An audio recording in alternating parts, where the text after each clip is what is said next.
ముఖ్యమంత్రి ఢిల్లీ పర్యటన శ్రావణ మాసం ముహూర్తంతో నామినేటెడ్ పదవులపై మళ్లీ ఆశలు చిగురిస్తున్నాయి.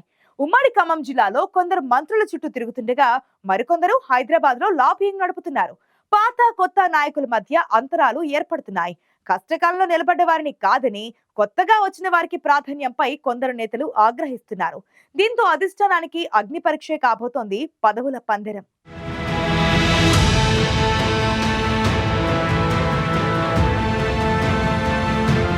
తొలి విడతలో ఉమ్మడి ఖమ్మం జిల్లాకు కీలక పదవులే లభించాయి. ఇప్పుడు మళ్లీ నామినేటెడ్ పోస్టుల భర్తీపై ప్రభుత్వం దృష్టి సారించడంతో ఆశావహులు ప్రయత్నాలు ముమ్మరం చేశారు.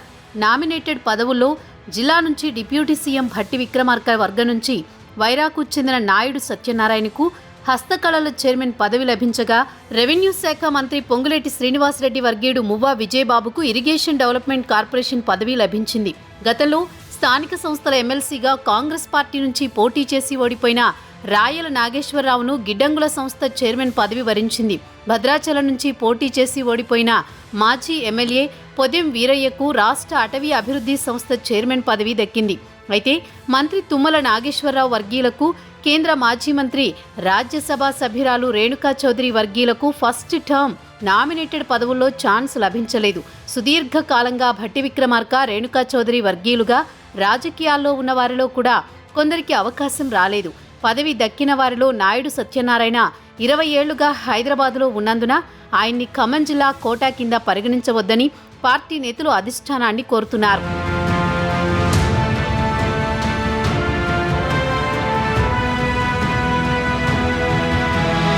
బీఆర్ఎస్ నుంచి ఎన్నికల ముందు కాంగ్రెస్లో చేరిన మువ్వా విజయబాబుకు పదవి ఇవ్వడంపై పార్టీ నేతలు కొందరు అసంతృప్తి వ్యక్తం చేస్తున్నారు. జిల్లాలో అసెంబ్లీ టికెట్లు దక్కని నేతలకు నామినేటెడ్ పదవులు ఇస్తామని పార్టీ పెద్దలు హామీలిచ్చారు. టికెట్ ఆశించిన వారితో పాటు ఖమ్మం, పాలేరు, మధిర, వైరా, సత్తుపల్లి, కొత్తగూడెం, ఇల్లందు, అశ్వరావుపేట, భద్రాచలం, పినపాక నియోజకవర్గాల నేతలు కొందరు రాష్ట్ర స్థాయి కార్పొరేషన్ చైర్మన్ పదవులతో పాటు డైరెక్టర్ల పదవులు, దేవాదాయ కమిటీలు, వ్యవసాయ మార్కెట్ కమిటీలు, జిల్లా స్థాయి గ్రంథాలయ సంస్థ చైర్మన్ పదవులు, ఆర్టీసీ, రవాణా శాఖలతో పాటు ప్రాధాన్యమున్న నామినేటెడ్ పోస్టులపై ఆశలు పెట్టుకున్నారు. 10 ఏళ్లుగా కాంగ్రెస్ పార్టీ ప్రతిపక్షంలో ఉన్నా కొందరు సీనియర్ నాయకులు పార్టీ కోసం పనిచేశారు. పార్టీ కోసం కష్టపడ్డ వారికి మొదటి విడతలో పదవులు దక్కకపోవడంతో ఇప్పటికే కొందరు నేతల్లో అసంతృప్తి ఉంది. జిల్లాలో తమ వర్గానికి పదవుల్లో అవకాశాలు ఇవ్వలేదని రాజ్యసభ సభ్యురాలు రేణుకా చౌదరి కూడా అధిష్టానానికి ఫిర్యాదు చేసినట్టు సమాచారం. మొదటి నుంచి పార్టీలో ఉన్నవారికి కాకుండా మధ్యలో వచ్చిన వారికి పైరవీలు చేసుకునే వారికి పదవులు ఇవ్వొద్దని రేణుకా చౌదరి అగ్రనేతలకు ఫిర్యాదు చేశారు. దీంతో ఖమ్మం జిల్లా నేతలకు పదవుల విషయంలో పార్టీ అధిష్టానం ఆచితూచి వ్యవహరిస్తోంది.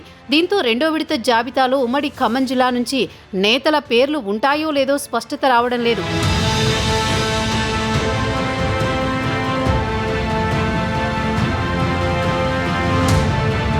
రాష్ట్రంలో కాంగ్రెస్ అధికారంలోకి రావడానికి ప్రధానంగా ఉమ్మడి ఖమ్మం, నల్గొండ, మహబూబ్ నగర్, వరంగల్ జిల్లాలే కీలకంగా నిలిచాయి.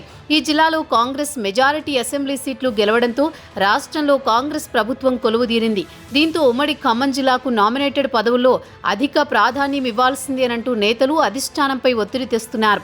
అయితే జిల్లాలోని 3 మంత్రులు నామినేటెడ్ పదవుల విషయంలో ఏకాభిప్రాయానికి రాకపోవడం, పైగా ఎవరికి వారు సిఫార్సులు చేస్తుండటంతో ఆశావహుల్లో అయోమయం నెలకొంది. మంత్రులు, ఎంపీల వెంట తిరుగుతున్న ఆశావహుల్లో కొంత అసంతృప్తి కూడా కనిపిస్తోంది. ఉమ్మడిగా చర్చించకుండా ఎవరికి వారు సిఫార్సులు చేసుకుని పదవులు ఇప్పించుకుంటున్నారని, సిఫార్సులు లేని వారి పరిస్థితి ఏమిటంటూ కొందరు సీనియర్లు అసంతృప్తి వ్యక్తం చేస్తున్నారు. రెండో జాబితా విడుదలైతే కొందరు బహిరంగంగానే గళం విప్పే అవకాశం కనిపిస్తోంది.